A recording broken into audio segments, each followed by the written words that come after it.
여러분 안녕하십니까, 강신업 변호사입니다. 한미관계 난리 났습니다.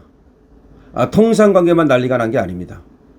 지금 안보도 난리가 났습니다. 미국이 니네 우리가 지켜줄 필요가 있나? 우리가 니네를 왜 지켜줘야 되지? 라고 말하고 있습니다. 이게 보통 일이 아닙니다. 그러면서 행동으로 옮겼습니다.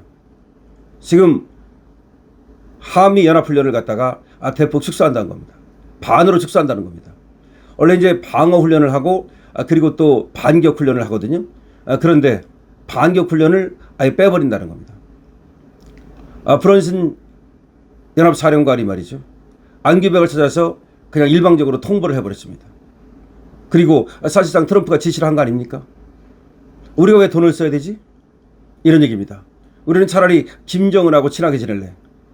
지금 김정은하고 올해 에이펙에서 만난다는 얘기도 나오고 있습니다. 그런 가능성이 지금 보도되고 있습니다. 통상은 말이죠, 여한군을 갑자기 잘라버렸습니다. 그리고 김정관은 부랴부랴 미국으로 날아갔습니다. 지금 보복 관세가 부과되기 직전이라는 말이 나오고 있습니다. 트럼프는 말이죠, 대미 투자가 늦어지는 것에 대해서도 상당한 불만을 드러내고 있습니다. 2천억 달러 투자 한다고 그러고서 계속 안 하고 빼일거리고 말이죠. 이거에 대해서도 상당히 불만을 드러내고 있고요. 그래서 보복 관세를 때릴 가능성이 높아지고 있습니다. 그리고 지금 반도체 투자를 요구하고 나왔습니다. 우리나라가 제1호 투자하려고 했던 건 에너지 분야거든요. 그런데 무슨 얘기야? 미국에다 반도체 공장 지어, 메모리 반도체 공장을 지어라 라고 말하고 있습니다. 그런데 이게 예사롭지 않습니다. 우리가 호남 반도체 공장을 짓겠다고 발표하고 나서 열흘 만에 미국 측에서 미국의 메모리 반도체 공장을 지어달라고 요구를 한 겁니다. 이게 무슨 말입니까? 그러니까 삼성전자나 하이닉스가 미국에다가 반도체 공장을 지을 줄 알았더니 뭔 갑자기 말이죠, 호남 반도체를 짓는다고 하니까 이거 뭐지? 뒤통수 맞았다고 생각하는 겁니다. 작년에 에이펙에서 말이죠, 이재명은 트럼프한테 아양을 떨었습니다. 아부를 떨었습니다. 뭐 금강까지 만들어가지고 바쳤습니다. 그러고 나서 뒤통수를 치고 있는 겁니다. 그때 트럼프는 경주를 방문하면서 파포 까불면 죽어 라고 분명히 경고를 했습니다. 근데 이재명은 까불면 죽어 라는 경고를 받은 사실을 지금 망각한 것 같습니다. 트럼프의 전략을 알아야 됩니다. 트럼프의 전술을 알아야 됩니다. 트럼프는 한 번에 상대방을 갖다가 팍 꺾어놓는 스타일이 아닙니다.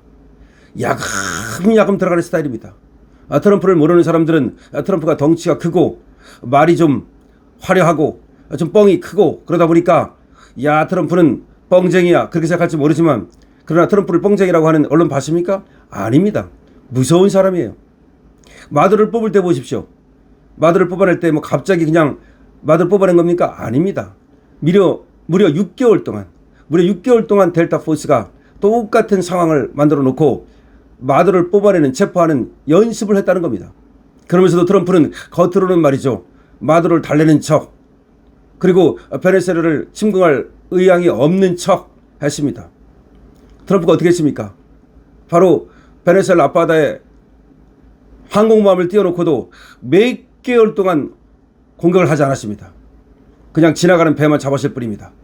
그렇게 해가지고 해상을 봉쇄해 놓고 나서 야금야금 치고 들어가서 결국은 한밤중에 마두로를 체포해버렸습니다. 이게 얼마나 창피한 겁니까? 아니, 한 나라의 대통령이 지 궁에서 말이죠, 지 집무실에서 그렇게 다른 나라에 의해서 한밤중에 잡혀간다는 게 이게 상상이나 할 수 있는 일입니까? 그만큼 트럼프는 무서운 사람이다 라고 하는 겁니다. 그러더니 또 이란을 그냥 때리지 않습니까? 하메네이를 그냥 제거하지 않습니까? 이것도 보면 트럼프가 얼마나 결단력 있는 사람인가를 드러내 줍니다. 쿠바도 지금 완전히 무릎을 꿇었습니다. 그때 어떤 얘기가 나왔습니까? 자, 이란이 어느 정도 되면은 그 다음에는 어디다? 동북아다. 한반도다. 자, 지금 이제 한반도에 대한 공격을 시작한 겁니다. 예사롭지 않은 겁니다. 다시 말해서 이재명은 이제 긴장해야 될 겁니다. 이재명을 공개적으로 비난했습니다. 원래 트럼프는 우방 국가를 공개적으로 잘 비난 안 합니다. 한번 생각해 보십시오. 트럼프가 우방 국가 그 지도자를 비난할 때는 말이죠, 상당히 벌써 임계점 90% 찼다는 얘기입니다. 트럼프가 캐나다 총리 저번에 비판했죠. 그러면서 캐나다는 미국의 51번째 주가 돼야 된다. 캐나다를 미국의 51번째 주로 만들겠다. 그러고 나서 어떻게 됐습니까? 캐나다 대통령 바뀌었죠. 잘렸죠. 바로 이렇게 말이죠.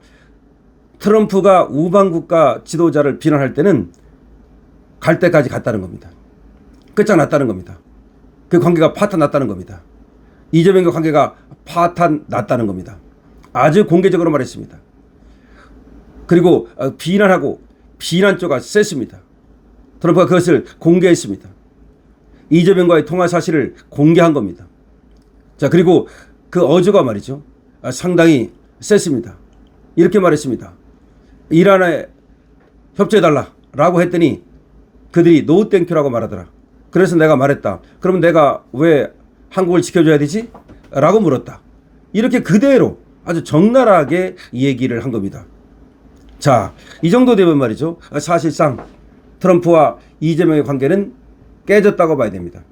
원래 트럼프가 처음부터 이재명을 좋아했던 것도 아닙니다. 한국에서 숙청이 벌어지고 있다. 그런 얘기를 하지 않았습니까? 그때 이재명이 말이죠. 의자에 등도 못 붙이고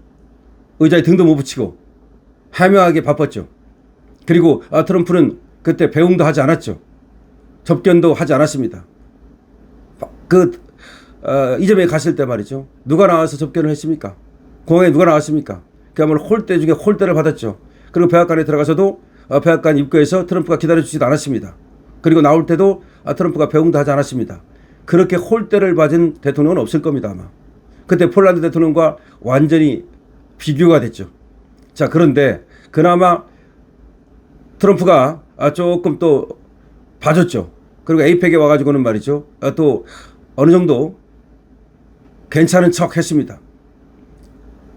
이재명은 또 금강까지 만들어가지고 아부를 떨었습니다. 아마 그래서 트럼프가 조금 뒤로 물러섰던 것 같습니다. 그런데 이제 트럼프가 이재명과 깨졌다는 사실을 공개적으로 선언한 것과 같습니다. 이렇게 되면 말이죠. 통상과 안보가 모두 흔들리게 됩니다. 통상은 관세 보복이 때려질 가능성이 높습니다. 반도체도 위험합니다. 반도체에 대해서도 상당한 보복 관세를 때릴 가능성이 있습니다. 보복 관세가 아니라 하더라도 어떤 방법으로든지 제재를 가할 겁니다. 거기에다가 이제 안보가 흔들립니다. 한미 연례 훈련 이미 계획됐던 걸 갖다가 갑자기 반으로 뚝 잘라서 축소해버렸습니다. 그만큼 화가 났다는 겁니다. 트럼프가 화났다는 것을 분명히 보여주고 있는 것입니다. 그러니까 이제 이재명이 부랴부랴 초계기를 호르무즈로 보내느니 또 군함을 보내느니 어쩌고 떠들고 있습니다. 청와대에서는 또 긴급 또 통상 회의를 열었다고 합니다. 그러니까 그러면 뭐 합니까? 일은 저질러 놓고 일은 이재명이 저질러 놓고 뒷북치면 뭐 하는 겁니까? 맨날 뒷북치는 겁니다. 그러다가 우리 경제 다 망치고 우리 주식시장 다 망치고 우리 부동산 망치고 우리 안보 망치고 이재명이 손대면 다 망합니다. 이재명이 그전에는 이재명이 하면 합니다. 이재명을 합니다. 어쩌고 떠들었는데 이재명이 하면 다 망한다 라는 지금 공식이 성립되고 있습니다. 자, 이재명을 끌어내리는 것 외에는 방법이 없습니다. 여러분들께서 어떻게 생각하십니까? 여러분들의 의견을 댓글로 적어주시기 바랍니다. 강신업TV입니다. 구독과 공유를 부탁드리겠습니다. 강신업TV는 여러분과 함께 대한민국을 지키겠습니다.